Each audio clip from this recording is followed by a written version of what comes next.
भगवंताचं चिंतन करून करून गोपी भगवंताशी एवढ्या एक झाल्या की ज्याला ज्याला पाहणार ते गोपींना एक रूप केवळ परमात्माचा दिसायचा. जित देखो तीत श्याममयी है, जित देखो तीत श्याममयी है. जिकडे पहावा तिकडे केवळ भगवान परमात्माचा दिसायचा, सावळाच दिसायचा.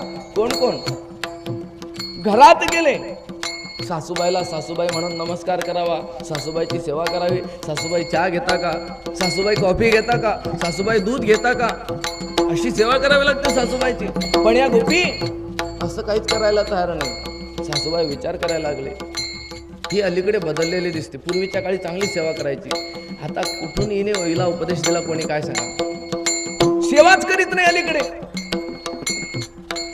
म्हणून सासू तिला सांगू लागले, अगं तू पूर्वी फार काम करायची, काम करत असताना तुझं लक्ष सगळं कामात असायचं, अलीकडे तुझं लक्ष कामात राहत नाही. कारण काय, कारण ती तरी काय करणार.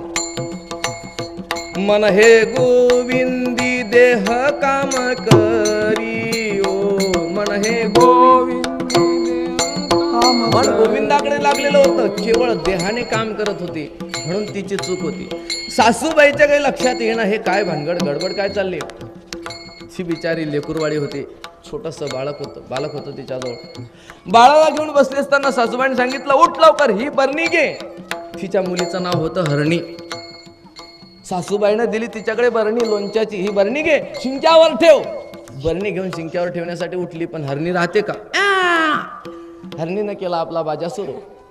बिचारी हरणीला टाकून थोडी जाणार आहे, म्हणून हरणीला उचलली, एका बगलीत बरणी उचलली, दुसऱ्या बगलीत शिंक्याजवळ गेली. आता शिंक्यावर काय ठेवायचं आहे, बरणी, पण शिंक्यावर ठेवली हरणी.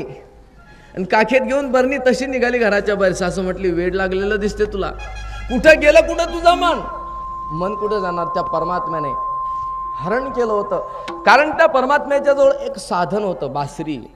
त्या बासरीच्या योगाने भगवान परमात्म्याने त्यांचं चित्त हरण केलं.